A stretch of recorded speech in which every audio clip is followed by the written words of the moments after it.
All right. What's going on, everybody? How are you doing? I love you, Helmholt. Oh, Thursday. Some of you are watching the Saints and the Cardinals. The Saints and the Cardinals currently 7-3. I know the Cardinals were knocking on the door of a touchdown. So it could be different. But that is since I just turned my phone off. Speaking of turning stuff off, let's turn something on. I'm missing a light here. Where did you go? Ah, there we go. 7-6. Thank you, Kevin P. West, artist extraordinaire. Oh, football. How can you not love football? Now, I understand if you're a spouse and your significant other only watches football all day on Sunday, all night on Monday, and all night on Thursday, not to mention college on Saturday. Could get a little much. But how can you not love football? I have loved football since I was a little kid. Only watching for the Tay-Tay teaser in the third quarter. I saw that. Speaking of other artists extraordinaires, there's Paul Maitland art. As most of you have seen on social media, we have launched a product that is featuring Mr. Maitland and Mr. West, the Monster Mash.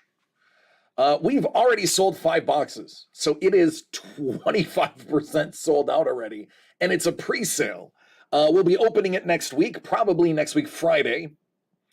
We also launched Dragons. If you go, the pre-sale for Dragons is also available. We've already sold 1/25 of that entire run.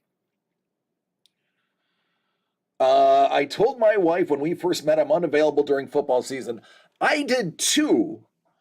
But I don't think Mrs. The Breaker truly understood what that meant, because I do get yelled at for watching football all day Sunday. Now, in her defense, I work all day Saturday, which is when she has off typically. So she gets a little upset. What's going on, Chef? So for those who are big football fans like myself, this month is Crucial Catch Month. What's up, nerd? Yeah, so Dragons, Lee Cozy is in there, so is Something Pretty. She has some amazing items that are in there. Fan favorite Max Davenport is in there, as well as Follow the Kaiser. Awesome product. It's an epic mystery box. It's got a ton of goodies that we haven't disclosed, but everybody's going to be getting a set of dice, a D&D style set of dice. So that's just a tip of the iceberg of some of the stuff that's going to be in there. But that is on pre-sale, and that will be opening next week as well. So football, currently the NFL is sponsoring a Crucial Catch, and the Crucial Catch is not a gimmick for the NFL to make more money on merch. As a matter of fact, it's quite the opposite. A Crucial Catch in the NFL does feature exclusive memorabilia from games, as well as additional items like hats and sweaters and such. But I want to highlight this right here.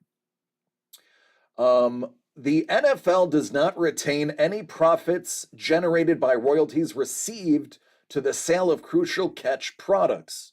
All dollars are donated to the American Cancer Society. So this is not like some of the other places where they are, making a profit off of it. 100% of the dollars that are made from the royalties are going there. Sapuros mentioned Susan J. Komen. I cannot comment on Susan G. Komen, but if you Google Susan G. Komen, you will find this fact, and I can state this fact. A large portion of the money they raise goes towards lawyer fees to sue people for infringing on their IP. I don't want to get sued, and I don't want DCD Collects to get sued, so I'm not going to expound on that. I am simply going to state the facts that have been presented about Susan G. Komen. I used to do Susan G. Komen runs. I do not do them anymore. What's going on, Scoobs? That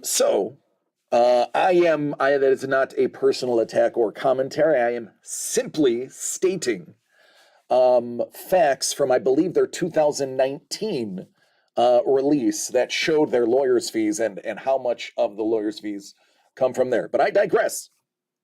The Crucial Catch is amazing.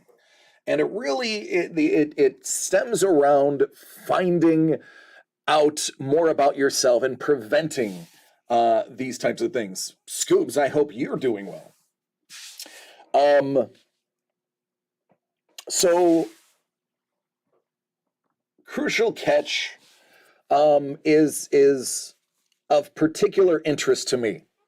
You may know, I have mentioned wide receiver of the Houston Texans, John Mechie, while going through his onboarding with the Houston Texans after the June draft in July, had found out that he had leukemia, an extremely curable and extremely treatable leukemia that is he's in chemo for. Apparently it is all intents and purposes. He's doing great. And he is expected to actually come back at some point next season and play football. And it is because of the NFL that they were able to catch this. And that is important. And what's important about Crucial Catch is what they want you to do is even if you feel well, they want you to get screenings. It's all about finding it early. It's called a crucial catch because the earlier you detect it, the quicker you catch it, the better your prognosis and your survival rate will be. You'll see down below, I have put the link for the site that we just looked at.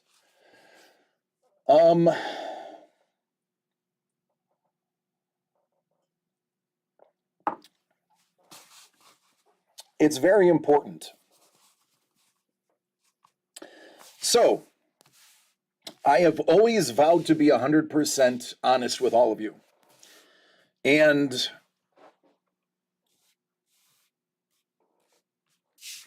not to lie by omission. I am having a small procedure done. It is not a big deal. It's tiny, nothing. It's the last week of November. And I, for this tiny procedure, again, it's nothing. It's a in and out, outpatient, no big deal. But I had to do my blood tests. And I feel fine. But when I was in New York, I got a phone call about my blood tests and that there was an abnormality and they needed to do some additional testing.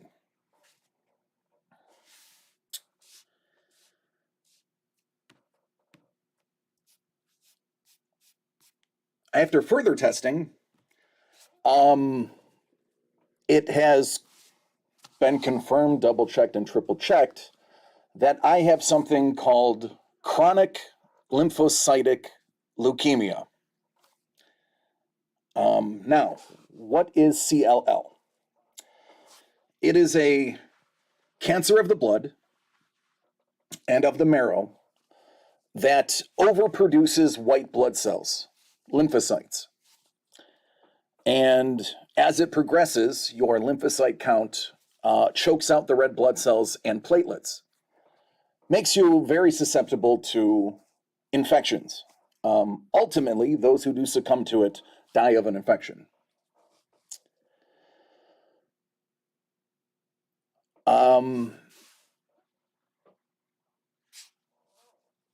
The survival rate is typically about 10 years, but I happen to be about 30 years younger than the average person who gets it. It is very treatable, but it is not curable. It is something that, as it progresses, I will be monitoring it. I am currently stage 0.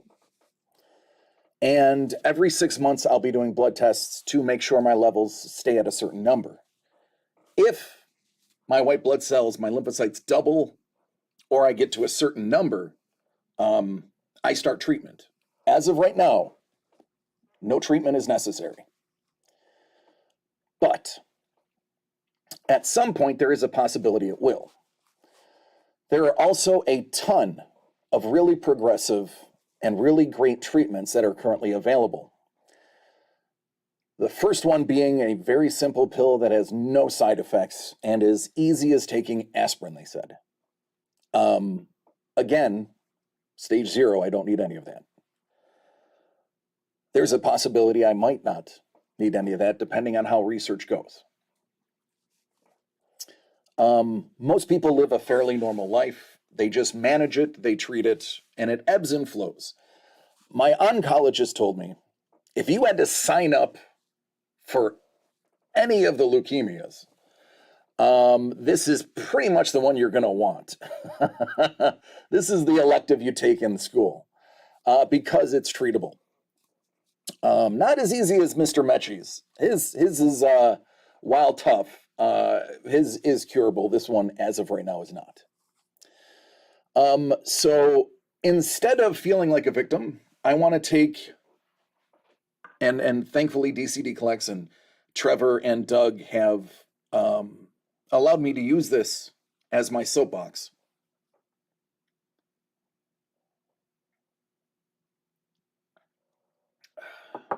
I would like to be an advocate. If you have health insurance, when you have your yearly checkup, which yearly checkups typically have no copays, ask for a blood panel. It will not cost you anything. Specifically, a RBC or full blood spectrum. Thank you, Johnny.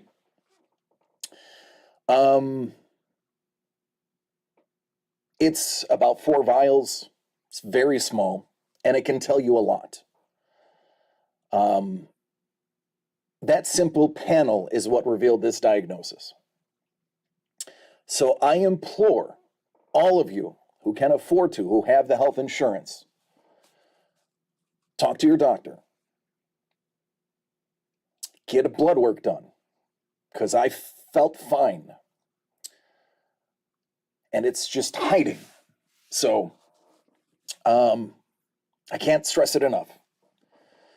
It's a small amount of pain for a year's worth of solace. Gentlemen, ladies too, but more specifically gentlemen, when you get to a certain age, colonoscopies need to start. I know it's terrible to talk about. I'm getting mine in November. Do it. There's nothing to be ashamed of. We all have to do it. It could save your life. I know a lot of people are going to have a lot of questions. I know this video is going to go right. Kevin P. West had his done in February. There you go. I know this is going to bring some people down, but I want to be 100% honest with everyone. So, that's what's going on. Thank you, buddy. I love you, Hubolt. As you can imagine, this is a shock. to not only my family, my DCD Collects family, and I'm sure it's a bit of a shock for most of you as well. Paul's getting in his March. Telling you, ladies, gentlemen, it's important. I will be fine.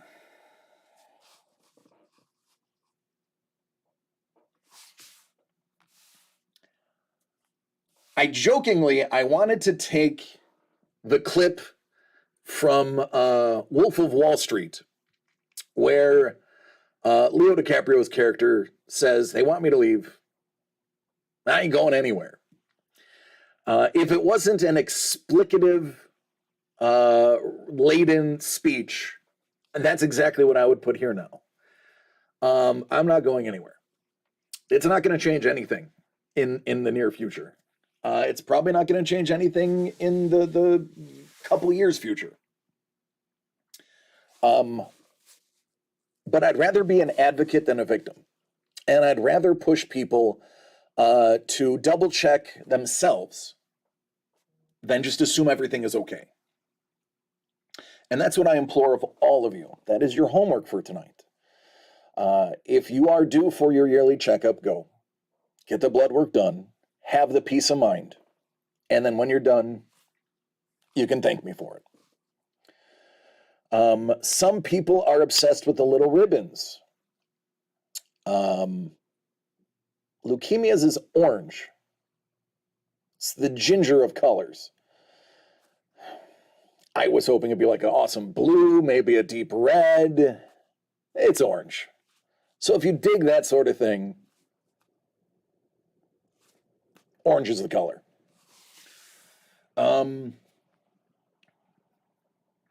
So that is it. That has been the awful secret I've been hiding since the week I left for my sister's wedding.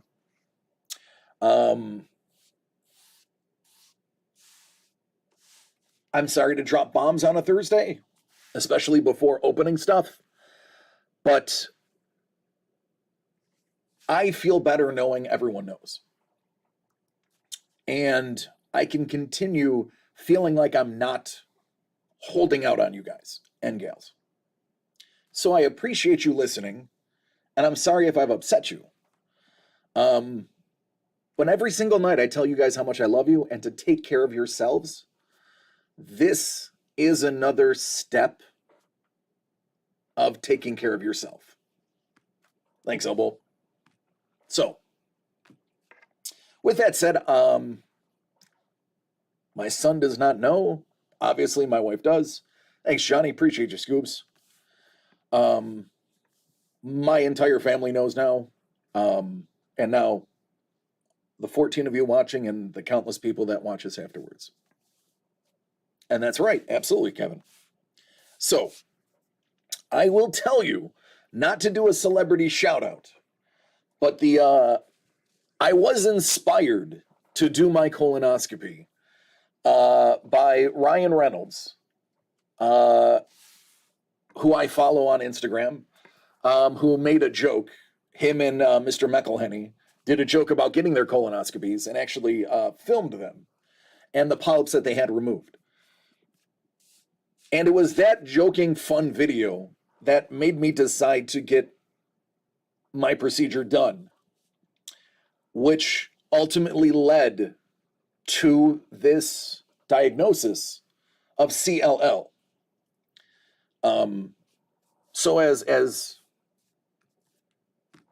I don't know, weirdly cliche as it is, a celebrity endorsement has possibly saved my life.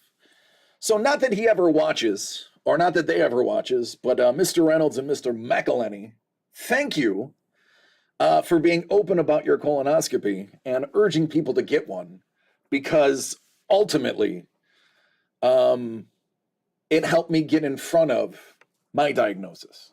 So shout out to you two funny men. And with that, I mean, go Wrexham, right? How awesome is that?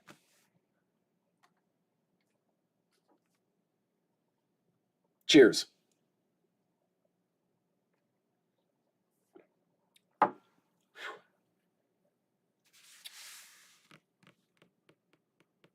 So, hey, let's open some stuff, shall we?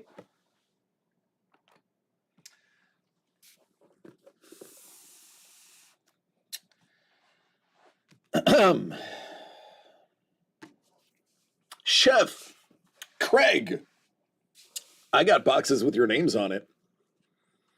In order that they were received, Chef drew Josh Allen number 17. Craig got number 10, Isaiah Pacheco. There is only one box left. That's it, number 16. When we have opened these two boxes, you will then know what is in here. So if you don't buy this now, you will not be on a level playing field because everybody will know what's in there and will clamor to buy it then. Paul says, I lived in Wrexham for 3 years and I can't bring myself to cheer for them. It's all right, man. Wrexham is a small town, I hear. I've been watching the show. Interesting characters. Chef, your order came in first. So let's knock yours out. What do you say? 2022 San Diego Unconventional. Epic Mystery Box 17-22. Chef, let's get it.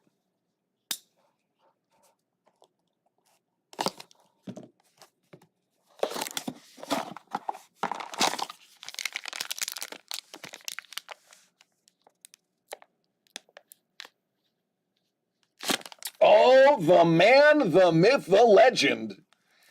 Goes without saying we know who this guy is.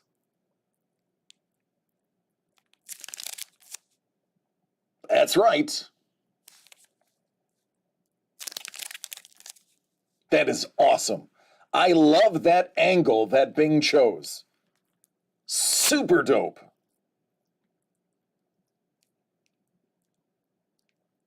Right? That's what I'm saying. That's what I'm saying.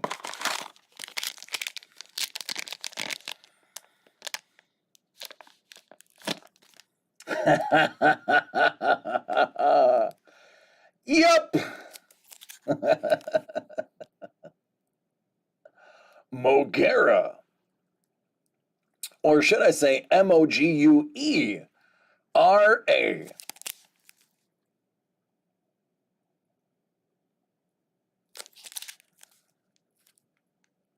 God, it's Mecha something Godzilla. Yeah, way back, I probably knew what that was. I grew up on Bruce Lee films, terrible kung fu movies, and kaiju films. I haven't mentioned that to a lot of people, but it's true.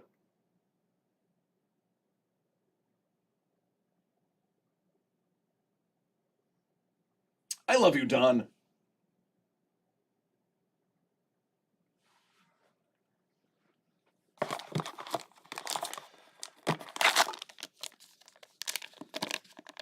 Every Sunday. All right, which one did you get? Oh, this craziness. This is the Survivor Pack. This is a massive hit. We did not show much of this hit because it was just too big for television. Let me gather the gaggle of stuff you are now receiving.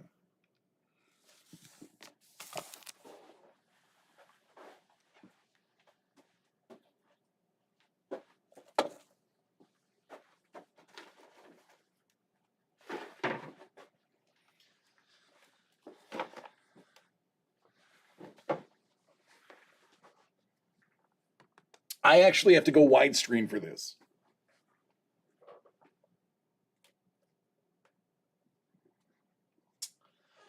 Comic-Con exclusive print.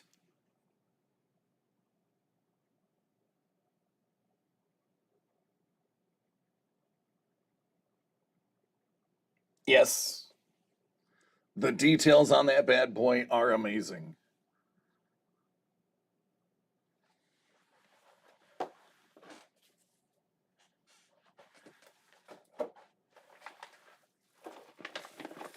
The official Comic-Con 2022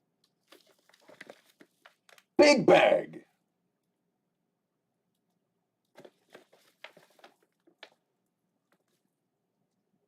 Only the who's who of people carried these.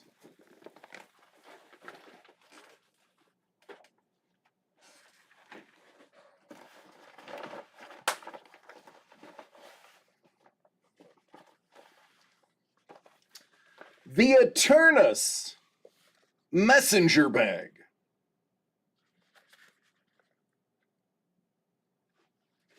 Actually, I carried this around with me for most of the con, so you could say it's DC used. Because I did. I used it. I literally carried it around.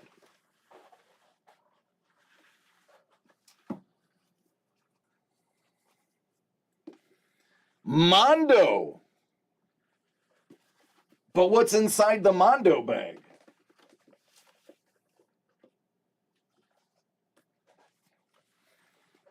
Exclusive promos.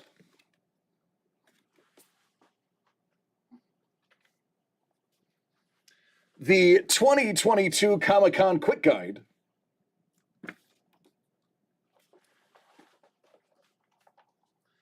The official Events Guide ×2.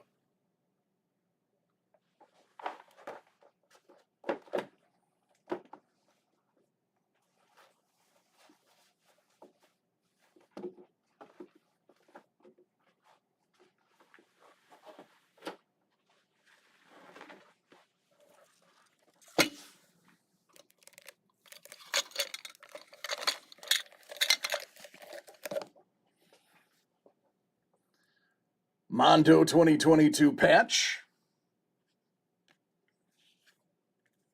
Mondo 2022 patch. The Mondo lanyard.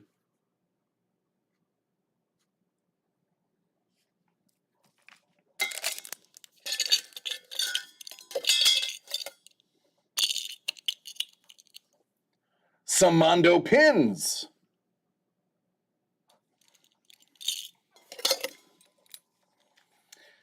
A carabiner. Do not use this for climbing. It is not climbing rated. And this little nugget. Now this right here is actually extremely useful because it is valid, I believe, at all major cons that Wild Bill's is at. Wild Bill's Old Fashioned Soda.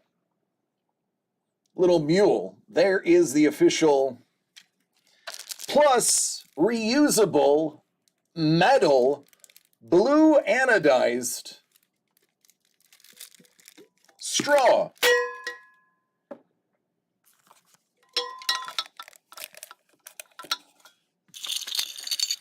So that is the survival kit. All the things you need to get through the Comic-Con living the lap of luxury.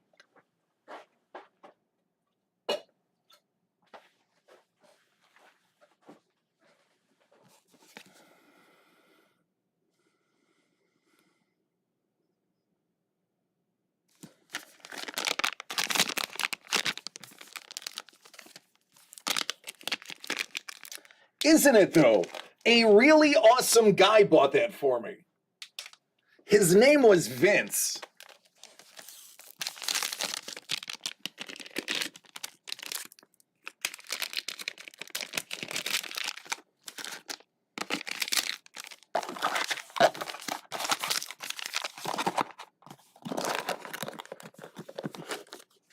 Yeah, that was, so that we kept that one under wraps. Believe it or not, like that little, like, so that the mule with the straw, it's like $60 or $70 because it allowed you to have unlimited refills for that con. That's what that bracelet was for. Obviously, we didn't use it. But that was like, it's an expensive little commodity, and they didn't have a ton of them. There was basically, you had to just buy individual drinks after those sold out. So that's actually a pretty cool and a pretty big hit. And I believe if you bring that to a con where they're featured, I believe you're allowed to use it for discounts, discounted refills as well. Don't quote me on that. I missed the speech. I was busy selling.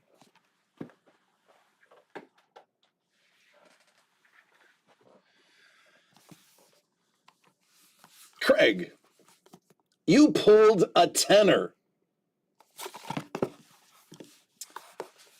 Are you here and are you ready?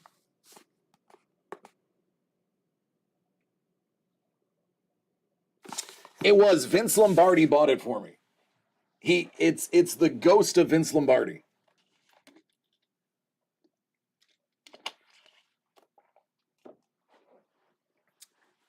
It was Victor Von Doom's brother, Vincent Von Doom.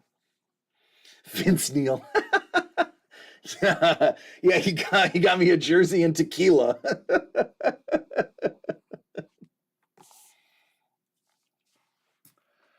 So the items that are left, the 2 Lee Cozy sketches and the 2 Philip Tan sketchbooks, the Asian release and the US release. There you are. Do I want to wait till the last box sells? Absolutely not. Why not have it so that everybody knows what's in the last box? These boxes are evenly awesome. I'm not worried about it. 10 out of 22. We balanced the heck out of these boxes.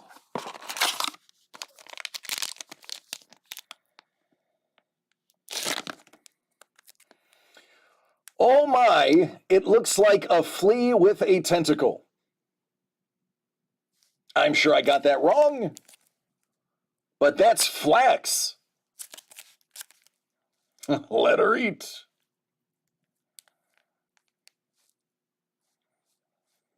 Nice.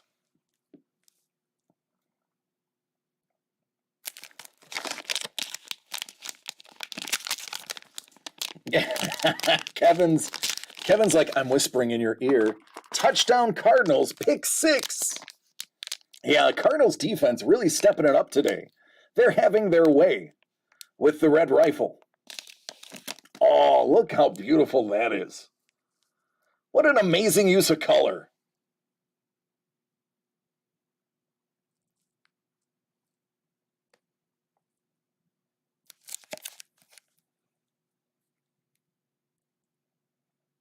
Hodor. Ah.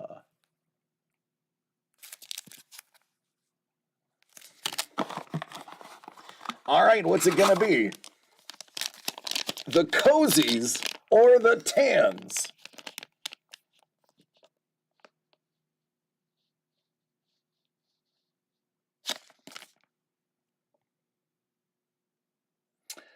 That is the Philip Tan books,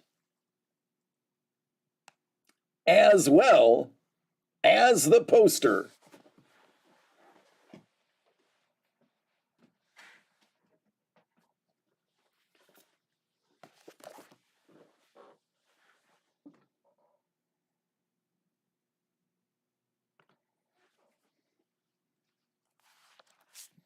All right, so this is the 2015 Philip Tan sketchbook signed by Philip Tan himself. This is extremely rare right here. This is the Asian release 2017 Philip Tan signed sketchbook. And as everything, it opens in the opposite direction.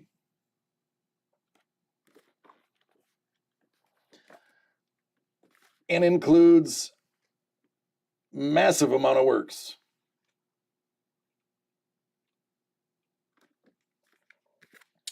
This, you can look this up on eBay.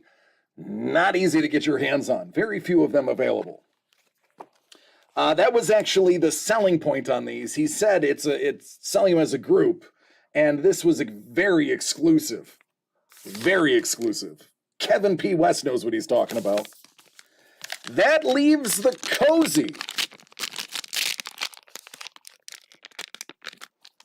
Oh, hold on. Also, the Philip Tan autographed print. There are multiple in here.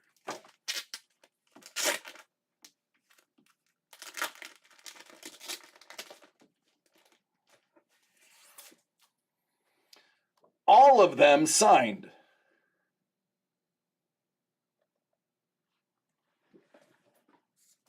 I believe there's 4 or 3. 3. So you're getting 5 autographed items. 5 in total.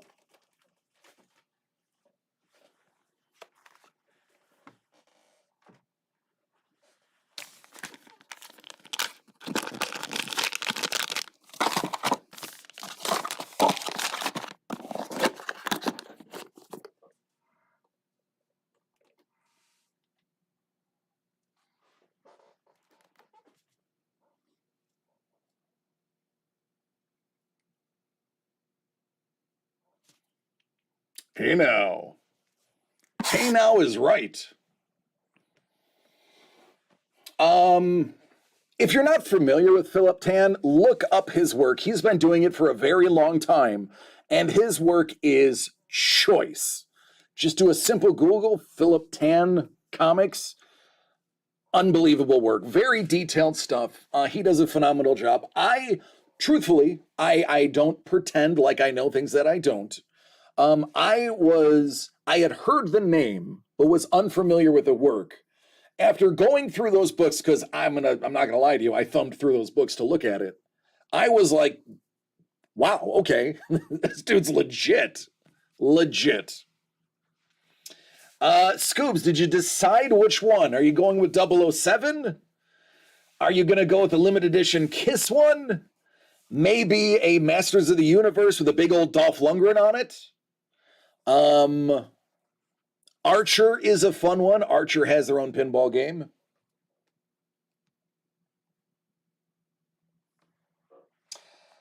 Chef has purchased the last box. It's sold out. Gone. Dunzo.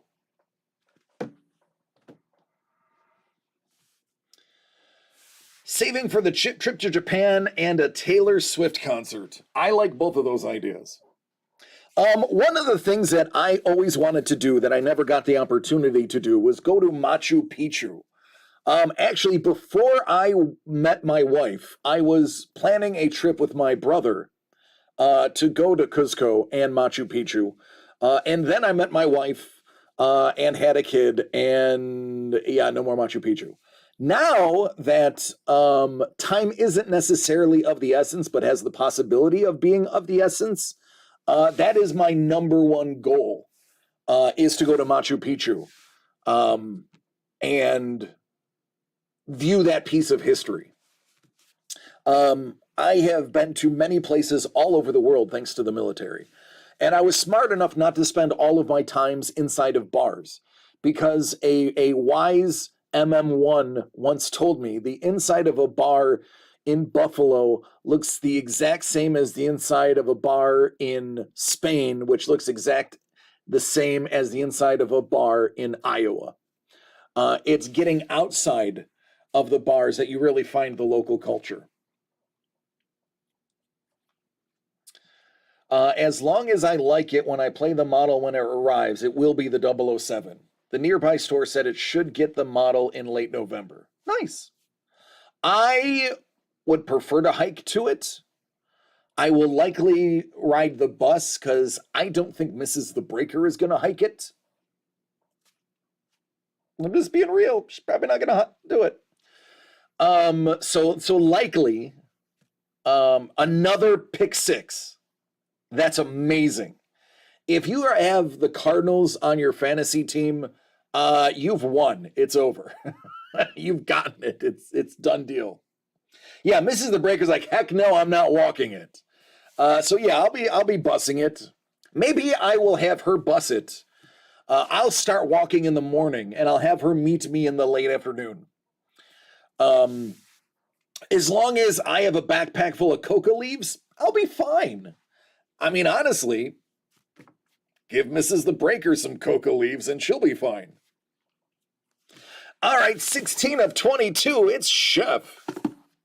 Let me write your name on here.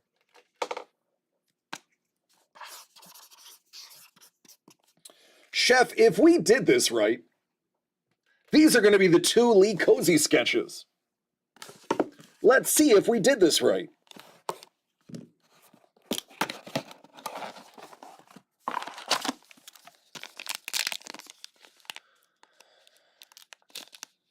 What's up, Bourbon? Oh, is that Mothra? Look at that bad boy. Yeah, it is. Look at that. Oh, man. Oh, Chef, this right here is worth price of admission, homie. This right here, dude. Look how great that is. Oh, I got Mothra jealousy. Dig that. What's up, Bourbon? Hello, Mel. Hello, Jimmy.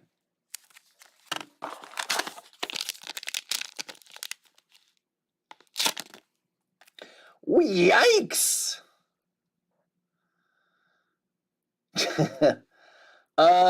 Listen. This is the fake face I make. When Jet Jaguar, that's right. This is the face I make when I roll out of bed and let that morning gas out. Mrs. the Breaker usually screams, and I look over my shoulder, and this is the face you get.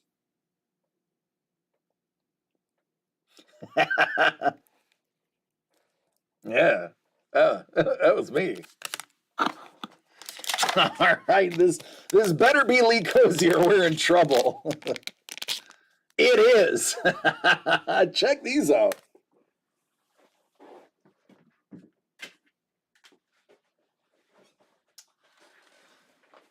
Boom! Hello, Wonder Woman. What's up, Tom? How about these beautiful mini masterpieces?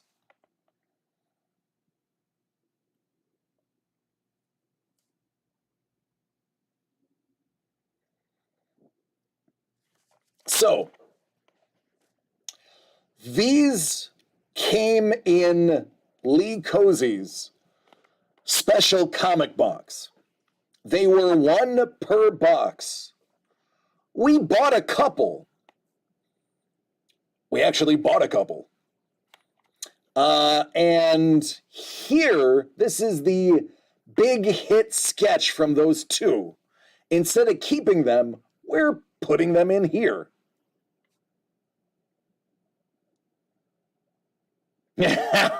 Don's like, you wait till the morning to let it out? I do it all night long. And all day for what it's worth. I do too. That's why I'm happy that this channel is not brought to you by Smell-O-Vision, or else we would not have very many fans. Or more fans. But I shudder to think about that. So there you go, man. 4 beautiful pieces of original art with your name on them. Not a bad get for the box nobody wanted. I mean, it's not that they didn't want it. It's that you got it before they could get it.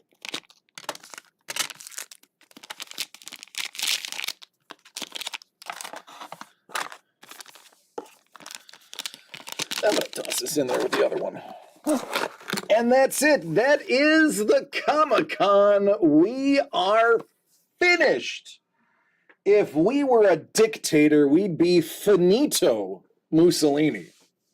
Better out the front than the back is what I say after someone complains about a burp. That's true. That was so one of the earliest ridiculous dork jokes I ever had as a kid was, what did one burp say to the other? Let's go out the other end and be stinkers. Yeah, I told people that, and they laughed. I think it was more because I was like 6 telling them that joke than the actual humor in the joke. So now what? Now what do we do? The unconventional break has sold out. The pre-sale for Dragons is upon us. The pre-sale for Monster Mash is already 25%, no, 20% sold out. That is just 2 of the items coming for you in the next week. The following week, oh buddy, do we have more in store? Anybody a fan of animated Star Wars? Sharks win in OT. Nice.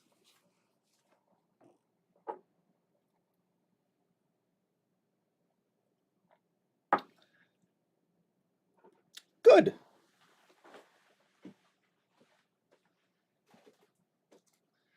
I'm not supposed to show you any of this. I'm not supposed to show anybody. I have been told specifically, don't show this. Are you gonna yell at me?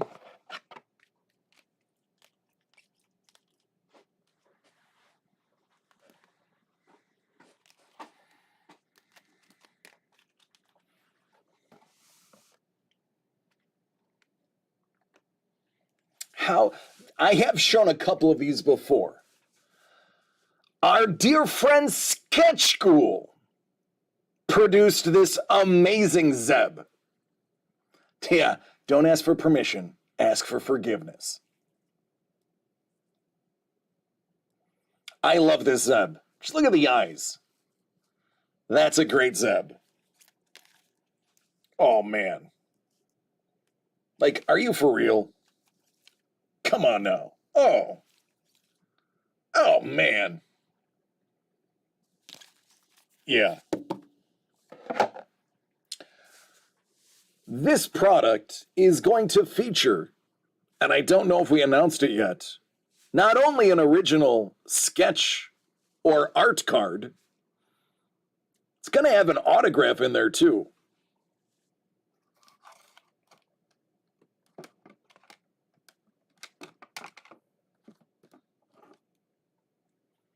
I know I'm not supposed to show this.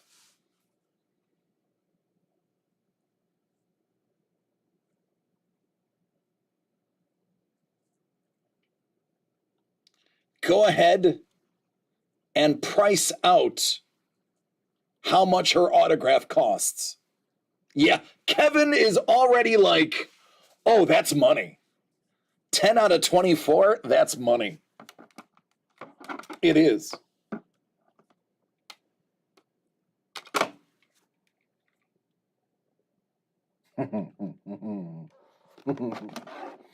I can't show you that one. That one's too good.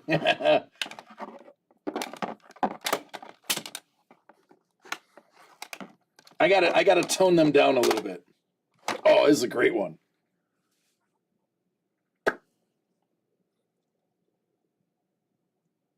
D. Bradley Baker is a lot of things.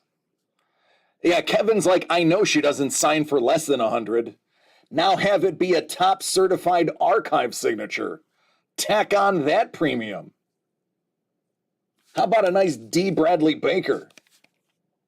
Man of many voices in the universe.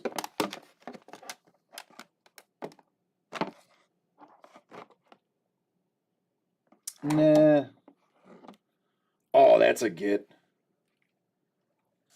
Yeah, that's a get right there. 3 out of 6. Taylor Gray. Fan favorite. Low numbered.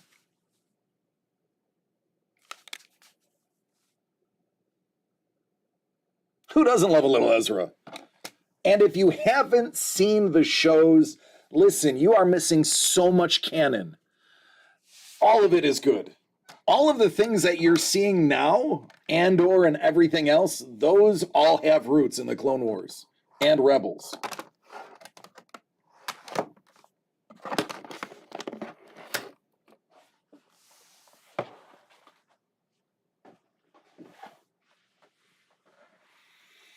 Scoobs, I wish it was that simple, but believe it or not, their management takes 10%, then their agent takes 10%, and then they actually have to pay to come to the show. And if they don't pay to come to the show, then you have to pay the show a percentage on top of your agent and your management. Honestly, it's the people that surround them that are bloodsuckers. Believe me, I know quite a few people who are of the fame to do signatures. And if it was up to them, they wouldn't charge a dime. Let me give you an example. Todd McFarlane. Todd McFarlane was paid to show up to Comic-Con, so he signed for free. And you know, Image probably paid him quite a bit to be there. It is. It's like Ticketmaster. That's a very good way of putting it. I like it. But believe me, Scuba, I don't like to defend the man or the machine. Some people, depending on their level of fame, actually have to pay to go to the show and set up camp. A small booth at Comic-Con can put you back $4 or $5 grand. Yeah, man. So if you're not super famous, if you're not, a feature that they're paying to be there, yeah, you got to put some cash out there. Plus, you got to promote. Plus, you got to have, your own pictures and stuff to sign in case people don't have their own. It is, after going to one and actually being somebody who was an exhibitor, it is not easy. That is a hustle. And I don't mean it in a negative connotation. I mean, you got to hustle to make your table. And that's what they call it, making their table. It's not easy, man. With that said, yeah, some of them are absorbent. Liefeld, very expensive to get his signature, especially considering McFarlane was free. The Chin, my autograph from Bruce Campbell, signed that for free. But that's a big name.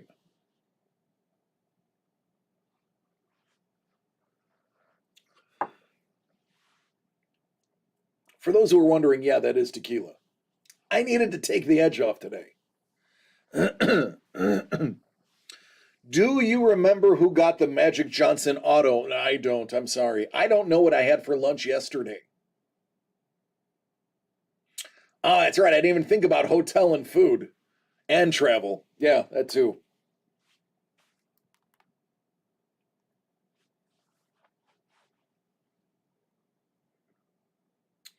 Maybe Lee did win that. That's possible.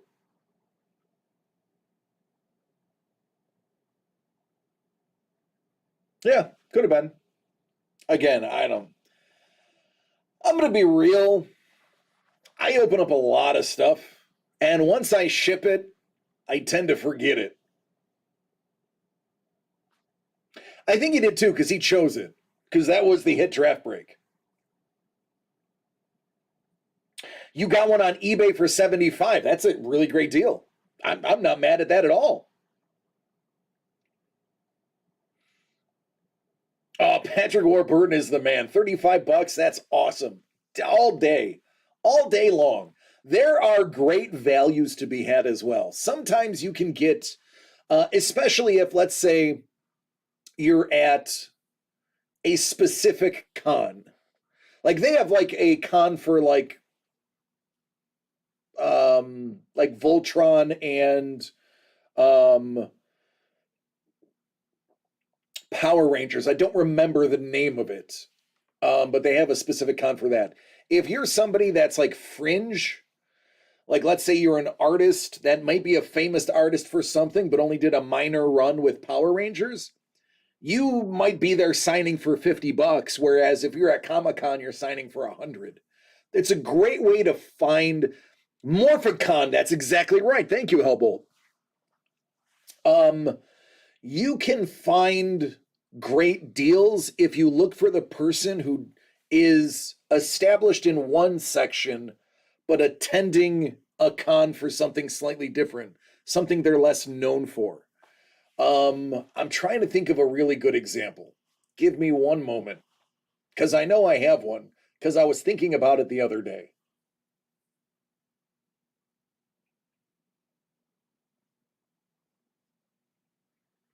Power Rangers fanatic and Japanese counterparts. Hellbolt, I was madly in love with the original Voltron. I had the original die-cast lions that formed Voltron.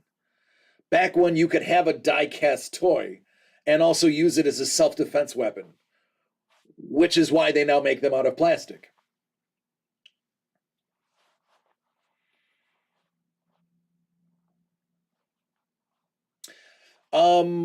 I would have to say an example is, so when I went to the Niagara Falls Comic-Con,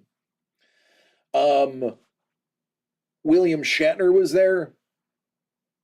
Our good boy Hellboy was there. Ron Perlman. And trailer teaser is about to air. All right. Somebody that I look up to, David Ayers, the Carolina emergency goalie that got pressed into service and got a win. He was there. One of these things is not like the others. So for $35, I got a personalized photo of Mr. Ayers. I got a picture with him and the family. And I got to talk to him for a solid 5 minutes because he just didn't have the line I felt he should. The man is a beer league and NHL legend for being a guy off the bench.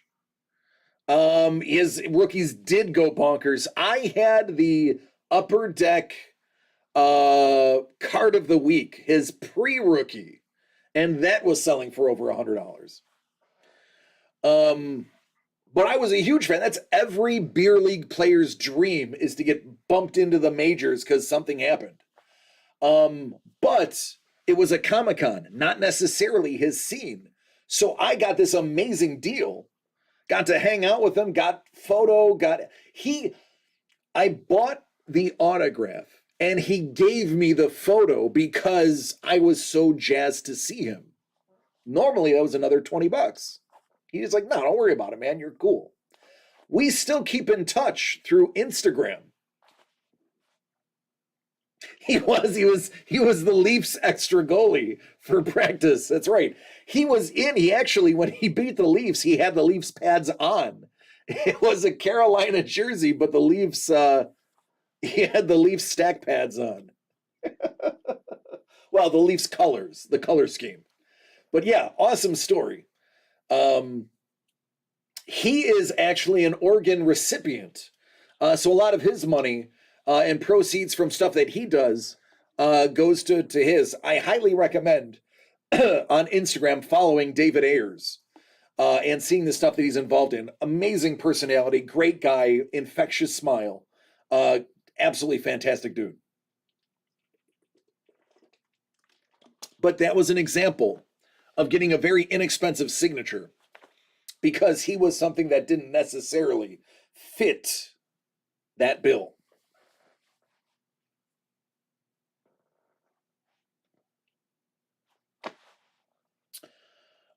What else do we have coming that I'm not supposed to talk about? Oh, The Art of War. I don't even think we announced this yet. Yeah, if you guys like G.I. Joe, you might want to stay tuned.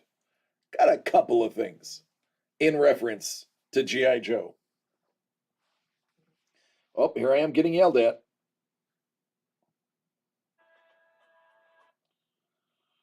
Oh, who's yelling at me?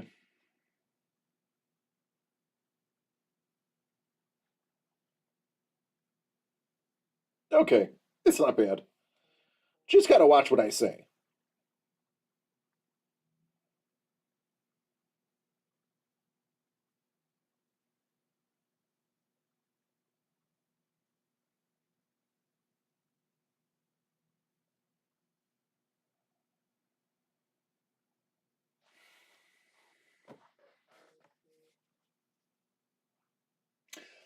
Scuba's like, I've talked to a couple of folks at cons. Seems like they don't want to talk to you.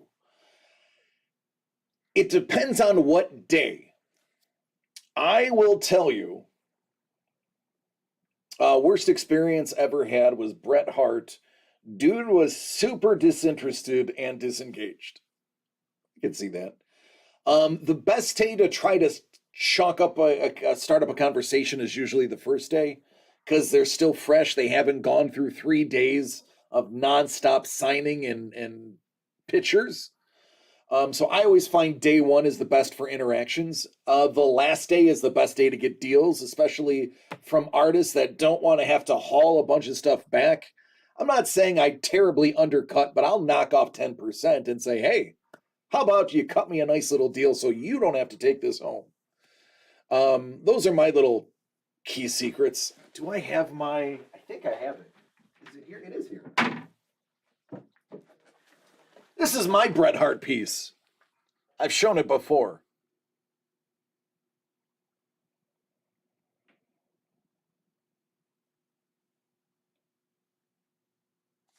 This one actually comes with a letter.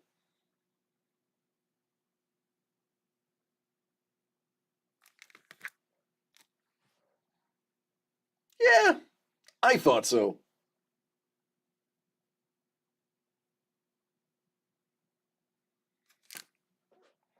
They made 27 of them. This was a limited release. Mine was number 9 of 27.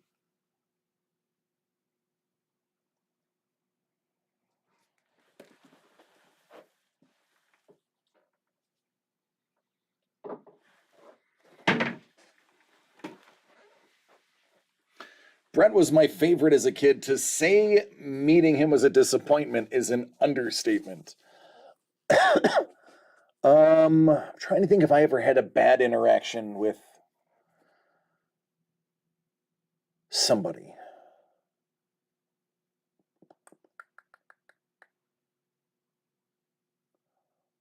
Mm,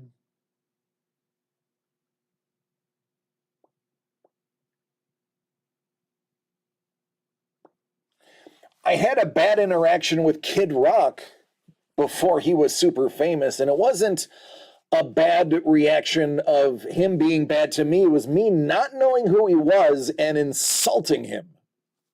It's a true story. Howard Chaykin, real cool guy.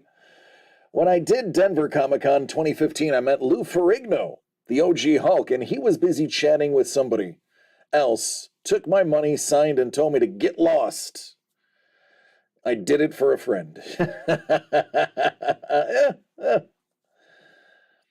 That's when you whisper behind him that he's a turd. What's going on, Steven? How are you doing, man? Lester Hayes set up the inside of Walmart selling autographs. So here's my Kid Rock story. July 28th, 1998. It is my 18th birthday.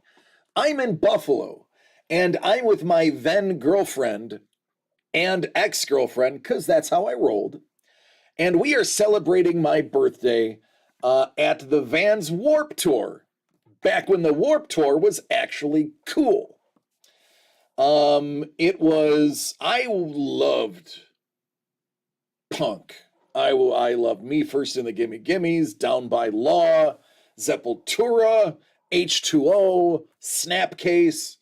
I was a big fan of the Cherry Poppin' Daddies when swing was back around. The Hepcats, and I'm getting ready to see the Cherry Poppin' Daddies. They had that song Zoot Suit Riot. It was a blast. And I'm in the front row and I'm getting autographs on my ticket. And I'm telling you, hey, it's my birthday. Give me an autograph. And almost everybody signed my badge because it was my birthday. I'm sorry. Big Bad Voodoo Daddy? What did I say? Did I say the wrong? Oh no, Cherry Pop. Oh yeah, that's another. Oh yeah, Big Bad Voodoo Daddy was another one that was in the swing thing. I get what you're saying. I got you, Kevin. We're good, Kevin. So I'm in the front. Everyone has just left. And I'm in the front. I got the barricade right there. The stage is up here. And I see this little kid running by with a Heineken. And I'm like, holy crap, that kid's got a beer. Little did I know, that was Joe C. before he died. Joe C. he had a condition that made him like a little person, but even he looked like a child. Didn't grow out of being like 6, size-wise. But Joe C. was on the albums, his early albums. So, and I'm like, oh my God, this kid's got a beer. And this scruffy looking dude with long hair and a hat and a wife beater who's also drinking a beer and smoking a cigarette says, it's not a kid. He'll kick your F.A. And I was like, oh, okay. I was like, who are you? And he says, I'm Kid Rock. And I was like, are you a guitarist or something? And he gave me this look like he's heard it before. Nobody knows who he is. And he says, come to our set. We will kick your in the pit. And I was like, cheers. I'm in. This was before Devil Without a Cause was released. I go to watch them. I get in the pit and they play for one of the earliest versions of Bawa to Bawa. It was. So pre-Devil Without a Cause, Kid Rock had one album, and I believe the album was called Yodeling in the Valley, which is a metaphor we will not get into. I digress. So they play Bull God. And oh boy, did I take some lumps in that pit. And I was like, oh, wait a tick, this guy's actually good. So about, 4, 5, 6 weeks later, MTV says, this is the new It Band. This is Kid Rock with their song, Bawa to Bawa. And I was like, oh, that's the guy. Carpet cleaning. Yeah. You could say that, Kevin. So it was a bad interaction, not because of Kid Rock. And I know he's become a prickly pear since then. But it was actually me having a bad interaction with Kid Rock. And for a very long while, I was a fan because I liked the hardcore music. When he got away from the hardcore music and started getting political, not that I care about his politics, but he lost the edge in his songwriting. That's when I kind of trailed off. I liked his early stuff.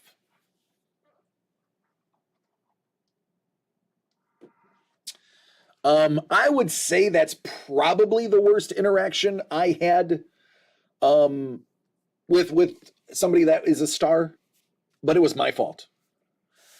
Kid Rock is not only a trend chaser, Kid Rock is a completely fabricated character because he is actually the child of wealthy parents who lived in the upper middle class, who never lived in a trailer, who always had money, and funded his career pretending to be a white trash trailer park kid. That was his persona.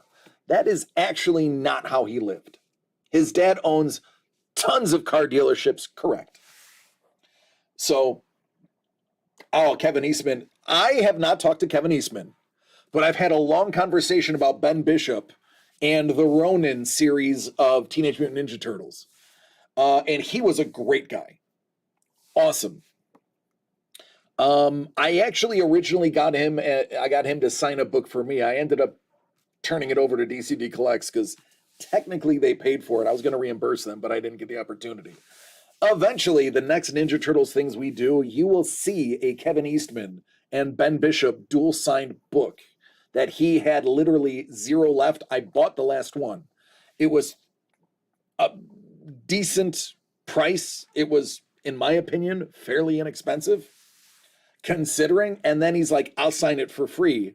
Awesome conversation. So it became dual signed for no extra cost. So hold us to it. When that comes out, you can say, oh yeah, DC got the Bishop signed for free. Remember that. Phone is blown up. All right, so what else do we have? Oh, everybody that bought unconventional boxes. Most of your items have been sent. Those who got large prints, the prints have not yet been sent. I'm waiting on tubes to come in. I did not want to send them improperly. So you may get 2 packages for 1 box. I did send what I could early. Just want to give you a heads up. Anything that has a large format item, maybe a couple extra days as we wait for the right shipping stuff.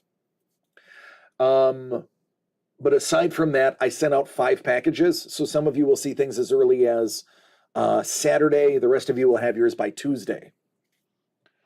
By the way, Bourbon's box of all the stuff he bought, for those who are curious about shipping, was 39.5 inches by 19.5 inches by 4 inches. That big. I'm not even going to tell you how much it cost for us to ship. But oh boy, the single most expensive thing we've ever shipped. Whew. Does Laird do autos? Is Laird alive?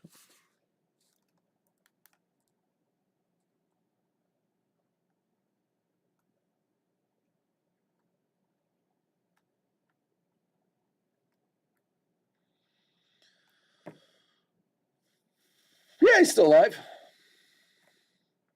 He's 68.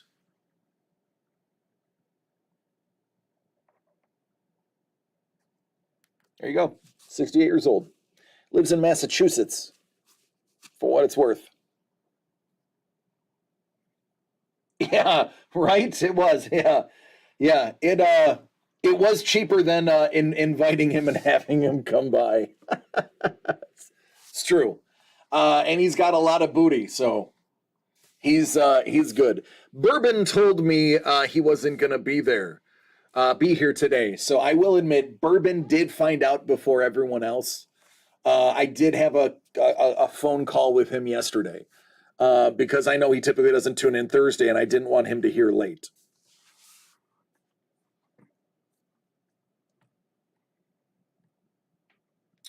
So here's the thing. Here's a story I heard. I don't know if this is true. What I'm about to say is hearsay. It came from somebody I knew about 15 years ago. That is from Latrobe, Pennsylvania. And one of the creators of Teenage Mutant Ninja Turtles got divorced. I could be wrong. Again, this is hearsay. I may just be spreading rumors. I don't know who it was. But one of the original creators, I don't know if it was an illustrator, I don't know if it was a creator, or if it was an animator or something, got in trouble because April O'Neil was a spitting image of his mistress. And his wife figured it out. I don't know if this is true. I don't mean to spread rumor. But it is a very specific story for somebody to tell me out of the blue years ago completely unprovoked. Doesn't sound like a story somebody would make up completely. But I've always held that story because I found it odd.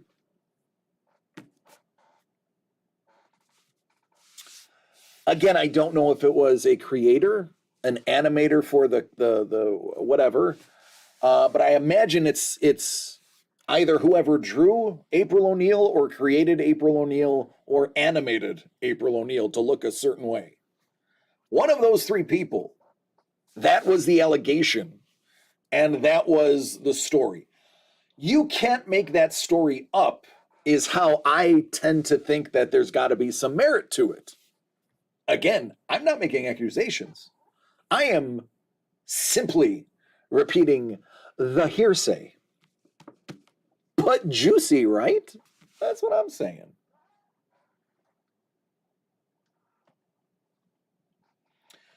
Good luck Googling to find out about that story. Don't mind if I do.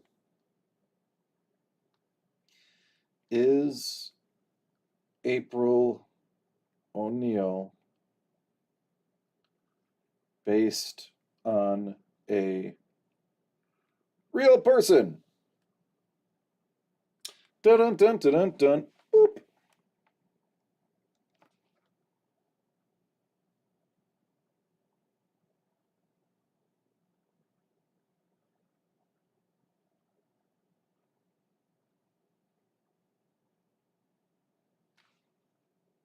Oh, hold on.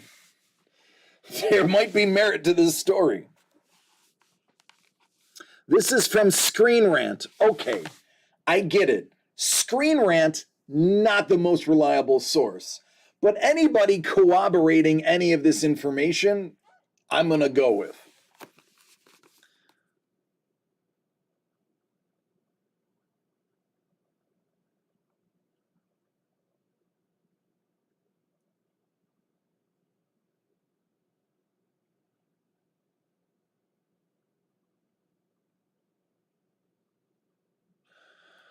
Co-creator Kevin Eastman admitted that O'Neil's appearance was based on his then-girlfriend, April Fisher, herself a woman of mixed race, because originally she was a light-skinned woman of color with black curly hair, end quote. However, Teenage Mutant Ninja Turtles numbers 1 through 11 were reprinted in color, and April O'Neil appears as a Caucasian woman with red hair.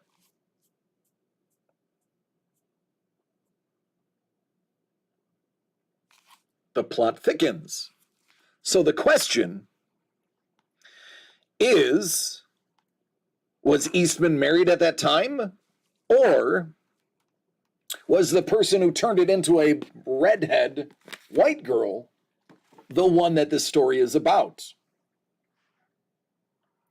I just see merit in the story based on it being based on a real person.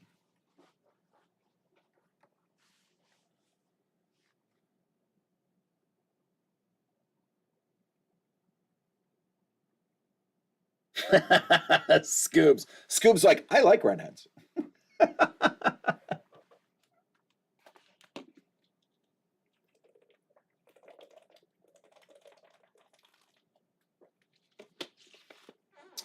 Scuba Vince is like a bull. He sees red, he charges.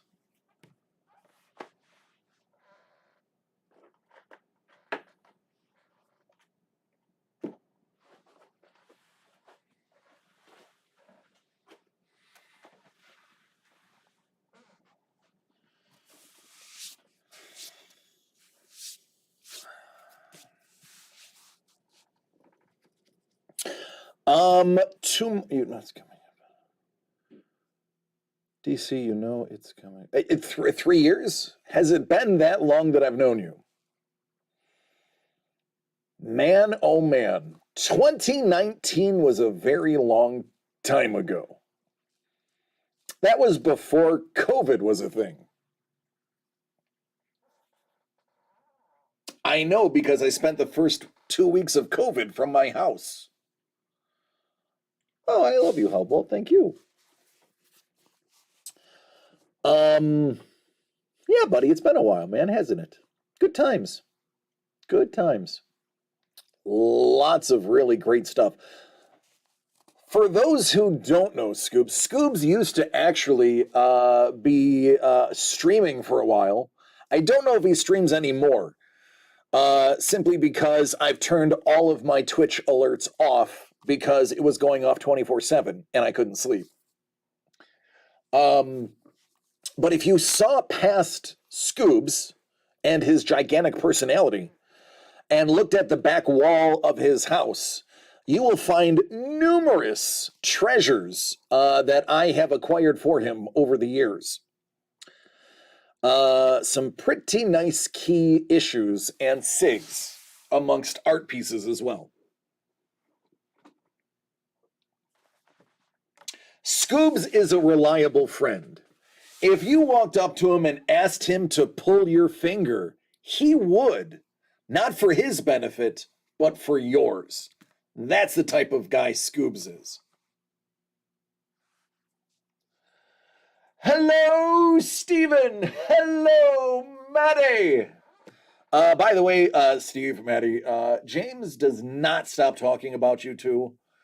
It's the prince and the princess. And he wants to go back to Disney to see you guys. And I had to tell him, you guys don't actually live at Disney. So if he ever goes to your house, I'm going to warn you, he may be disappointed that you don't live at Disney. You were one of the first people that actually engaged me at that old place that I worked for. Boogers and Snots or whatever it was called.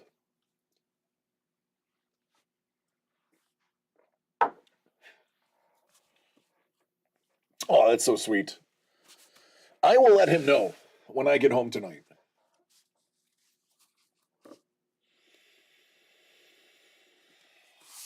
Oh. Well, I'll tell you, I feel a lot better now that everybody knows. It is a load off of my back. Yeah, but would he stay after pulling your finger? Probably. Maybe. Yeah, he would. Well, you also have to realize Scuba Vince actually wears his scuba gear with the regulator all the time. He literally is like Scuba Steve. He walks around wearing it, so he wouldn't care. He's got fresh O2 all the time. Motley says Scuba was the mayor of late night. I used to be live until 2 a.m. Eastern to help capture the West Coast market. And the co-producer, he was the co-producer. He was, like, literally, I called him the producer. Oh, man, thank you for being a good friend. And thank you for everything that you've given me. I appreciate you, man. I do. I love you, buddy. So Scuba is one of the people that I do text and talk to outside of the realm of this. There are a select few. If you don't have my phone number, don't be insulted. I'm pretty sure Scuba actually stole my phone number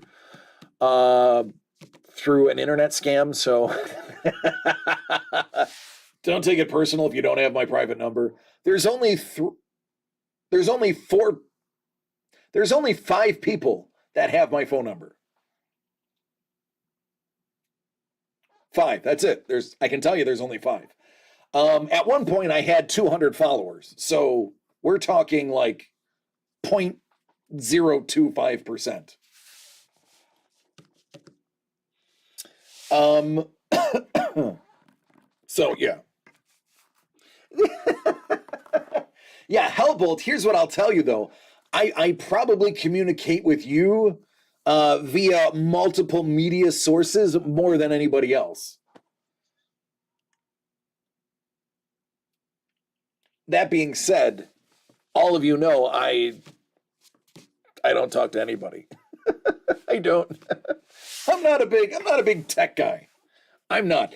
Learning all of this, like everything that you see here on all these, like all this, like this stuff and this, like this was crazy.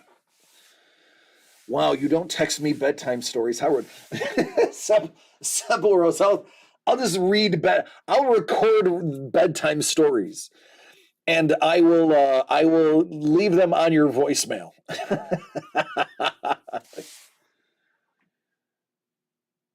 It was the best of times. It was the worst of times. Call me Ishmael.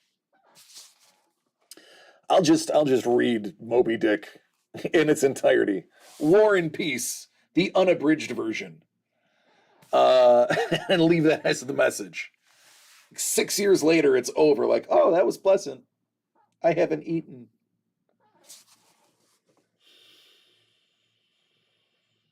Hmm. 2 pages of Tolstoy will put me to sleep. Isn't what? So was it? The whole. Correct me if I'm wrong. But again, I heard this somewhere. War and Peace. The reason it was so detailed and so long was there were typically 3 ways to pay an author.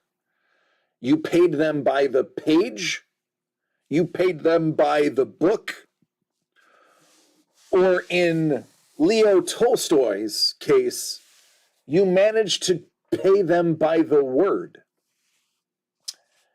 And thus, we got one of the largest books in history containing the most individual words ever written because he was paid by the word and not by the page or by the book. I don't know if that's true, but that is what I heard. I can hear about all 84 characters and how they're all related. The time to stream. I need to get a new camera too. You know, Scoobs, I can send you a nice camera if you'd like. I have one now.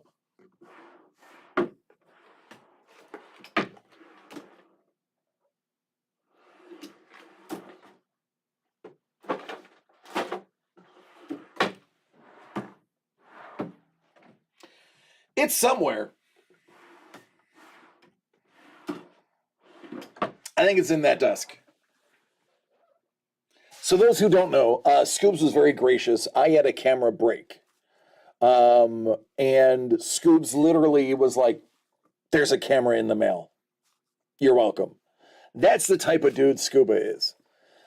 In my very early incarnations, before DCD Collects even, when I was just streaming to stream to keep this amazing community together, even when I didn't have anything to sell and it was just me hanging out and having fun. Kind of like this right now. Like, this is what I did for those who aren't aware and those who are new. When I left my old place doing full-time breaking, I had a few months, about half a year, where we just hung out and did trivia and had a good time and talked about life. Something that I really think now that I'm armed with the information that I have, I think I might carve out more time to just talk to everybody, because I do value our conversations and the fun we have. And I know it's a stretch, but I'd like to think even without having to open things, I have something to offer in the form of entertainment, stories, and fun. We've actually talked about, DCD Collects and I have talked about bringing back Fugs, the fairly unknown game show. For those who don't know what Fugs is, it is a fully integrated um, quiz show that is interfaced through Twitch. So only Twitch people can play it, but you can literally click on your screen, earn points, and answer questions. What's up, Lee? Chef knows Fugs. Talk to me, Goose. It's rigged. Yeah, who was it? Who was it that kept winning? One person. Whoa, who was it? Dang it. Their name is on the tip of my tongue. One person won every week. Mappy. Mappy won every week. He could come in with only 8 questions out of the 25 remaining and first place and walk away with the prize. Like, the dude was either cheating or wicked smart. He claims he's wicked smart. And I did put a lot of trick questions in there. And he still won. No matter how many people the other team had, we won. Nice. Love it. I used to go to restaurants and bars and do the live trivia. And me and my crew, actually, it wasn't my crew. It was a crew I was invited to. We never didn't place in the top 3. We always got at minimum a $25 gift card towards all of our food. We knew we could order $25 worth of food and not have to pay for it every single Thursday. We did hit the 50 a couple of times, and we once did a 75. I'm one of those people that just knows stupid stuff that nobody is supposed to know. Like, stuff that's just really, like, repugnant for people to know. Like, I was out, so I am an amateur rock hound. I love finding fossils in the wild. 18 Mile Creek, just south of Buffalo, and by south, I mean an hour south. It's one of the highest concentrations of fossils on the planet, and it's not an exaggeration. They're very tiny fossils, and they're in large chunks, and they're about 10 to 15 meters deep of nothing but straight fossils. Pete Rose had 4256 hits. I don't know why I know this, but I do. There you go. So I took my mother, my sister, my brothers out with me, wading into 18 Mile Creek to get to the place that was rich of trilobite and brachiopod fossils. They're like, I don't know, 600 million years old. Now, we don't take them out of the shell wall. We just pick up the ones that fall because they naturally will fall out of place. The fossils themselves are typically harder than the rock around them, especially the shale. So we would just go for them. There was this duck, and my mother's like, oh my God, look how beautiful that duck is. It had this swooped back plume. It was brown. It had white around its ears, and it had these very ugly little ducklings following it. And I was like, oh yeah, that's a wood duck. And my mother goes, there's no way you know that that's a wood duck. Because in Buffalo, wood ducks are not common. The common duck of Western New York is the mallard. The female being a typical brown with a couple of blue feathers on the wings, and the male being gray with bright green plumage around its head. That is the typical Western New York duck. The wood duck, uncommon. I said, oh, that's a wood duck. And my mother goes, there's no way that's a wood duck. There's no way that you would know that. I am blank years old. I love you, Mom. I'm not disclosing. I am blank years old, and I have never seen that duck before. And I said, I am blank years old. I can tell you, at the time I was 39. I was like, I'm 39 years old, and I can tell you that's a wood duck because I've seen a picture of it once, and I thought it was cool looking. And if I think it's cool, I will remember it forever. So she whipped out her phone, Googled it, and was like, you're an a-hole. Thanks, Mom. I love you too. She goes, how did you know that? I'm like, it's just cool. If I find something cool, I will remember it forever. If it's mundane, I will forget it the moment I read it. Now, anytime I say an interesting fact and my mother doesn't believe me, I simply look at her and go, Mom, wood duck. And then she's like, you're probably right. One of the states claimed an official dinosaur. Massachusetts, Connecticut. Better to be smart ass than a dumbass. That's true. Official dinosaur. Good question. Fudge. Montana? There is a dinosaur that is in the upper Midwest that is named after the state.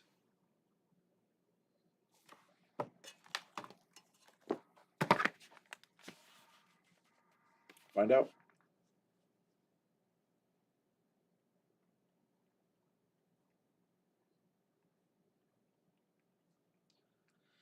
By the way, the official animal of Scotland is the unicorn.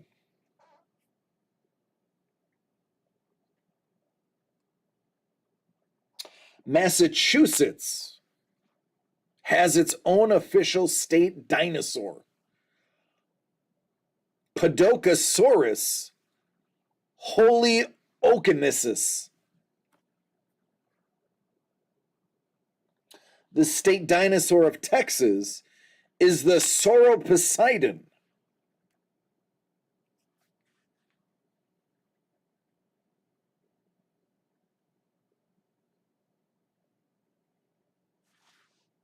Typically, it's the name of the fossil most found in that state.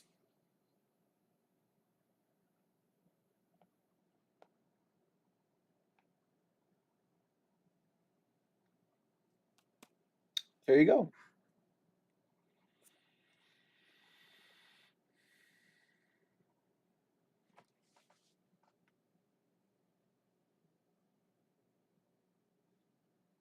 What dinosaur is named after a state?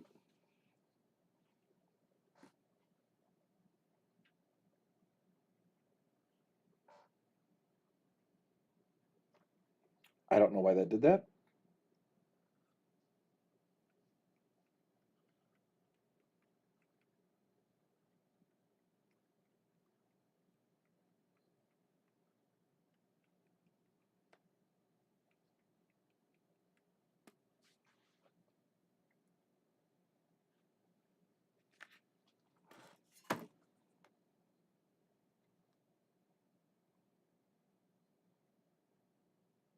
The Utah Raptor.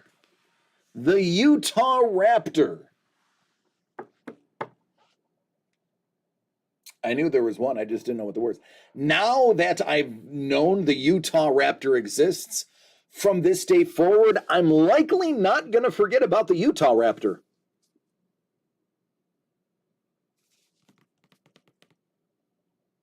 The Mormon dinosaur.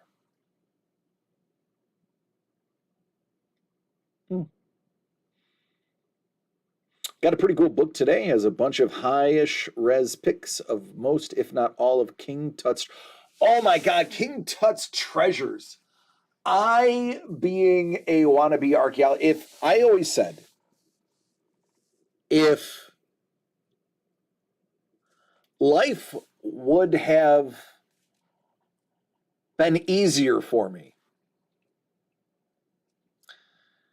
if I was born with even a little bit of privilege,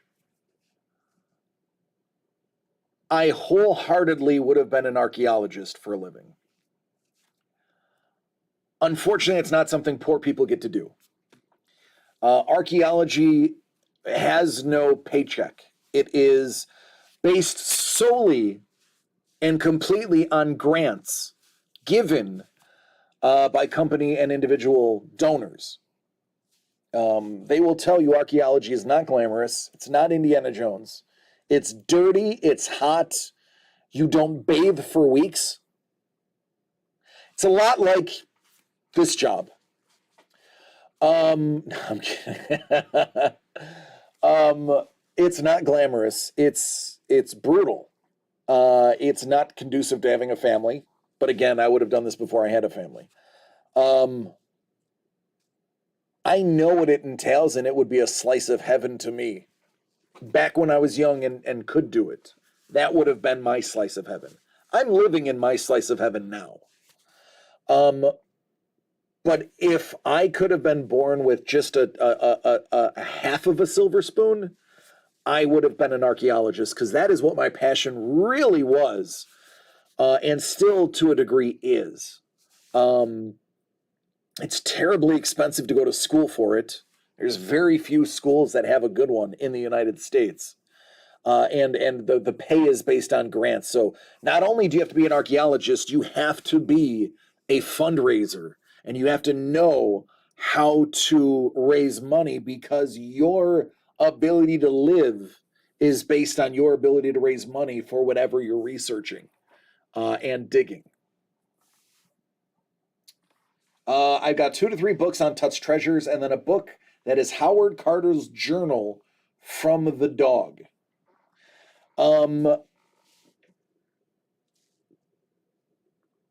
People, believe it or not, Don says, if I had been born with half a brain, I would have been an architect, but I'm horrible at math. The dig, not dog. Oops, okay. Like Indiana Jones. There you go, Brent. What's up, Brent? How you doing, buddy?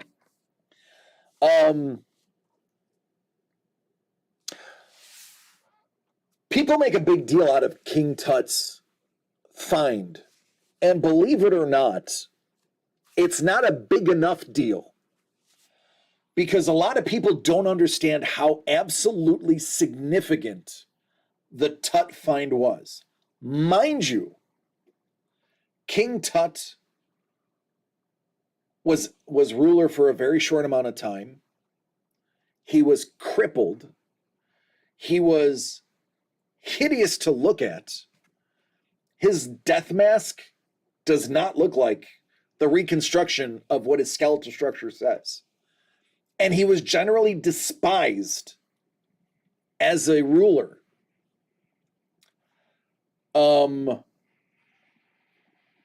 He would have walked with a cane.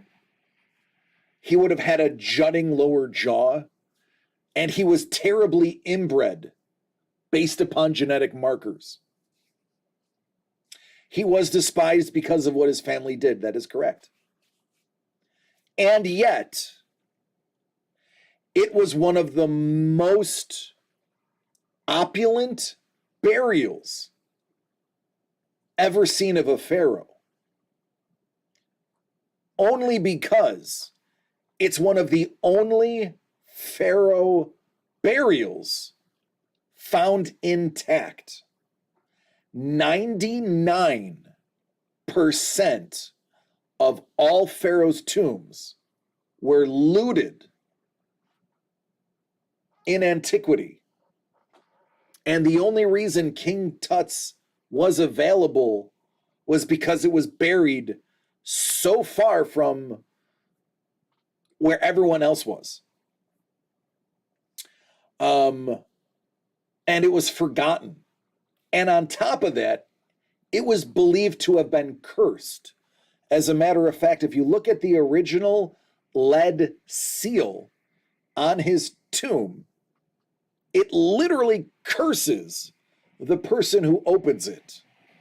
If you believe in that kind of thing, it'll be interesting for you to read how many people died shortly after opening that tomb that were on the original dig. The newest theory read is that it ended up being buried under rubble of the construction of other tombs. Viable, absolutely viable. But think about this. If this was a fairly reviled pharaoh, and he was laid to rest with as much gold and opulence as he was, imagine what the major pharaohs had, what could have been seen and found had they not been looted in antiquity. And that is the interesting piece, is as opulent as his was, as over the top and solid gold he was wrapped in, it likely would have paled in comparison to the others that came before him and after. So the significance of that find really gives you the scale of how crazy intense the other ones could have been. He didn't even have his own pyramid. He was buried near a pyramid. Think of the pharaohs that were actually chambered in front of pyramids. Mind-blowing. To this day, they're still finding burial sites. Granted, it's been a while since they found a true pharaoh. They think they have found the family of Ramses. Last I checked, this is probably about 2 years ago when I was looking. But they are stumbling upon mummified remains left and right still to this day. And it's in a very tiny area. So, fascinating stuff.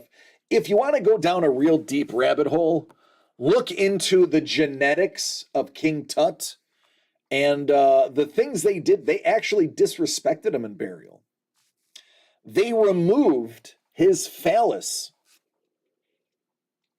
and flipped it upside down and reattached it to him.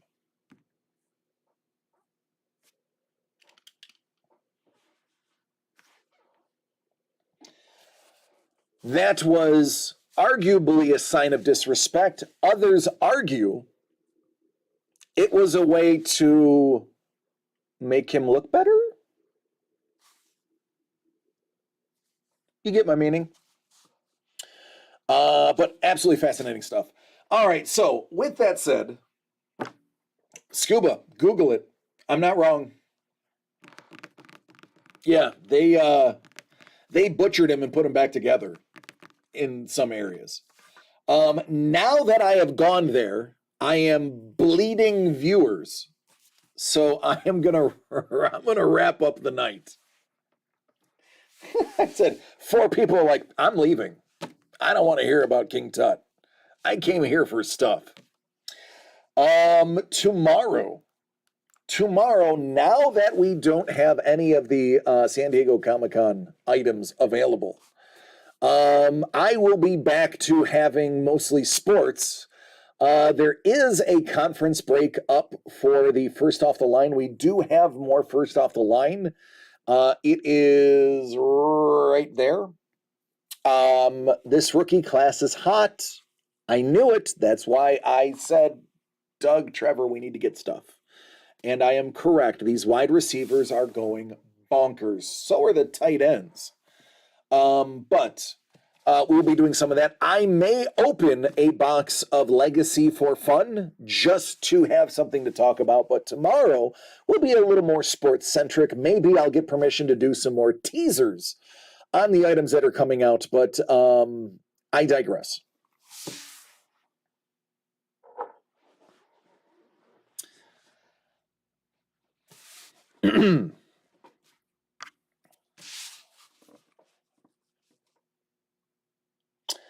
Thank you, all of you. Those who are watching live and those who are going to watch this at a later date. I love each and every one of you. I do. And I'm not going to stop doing this because I love you all. I implore you, please take care of yourselves and each other. Get yourself checked out. Get your blood work done. Get a colonoscopy. You may not feel like you're sick and have no idea how bad you have it. Please, for me, if nobody else, for yourself, take the time to find out everything you can. It's a simple blood draw. I love you all, and will do this as long as possible because of that. I will see you tomorrow, 6 p.m. Pacific, 9 p.m. Eastern. Good night, everybody. And again, I love you.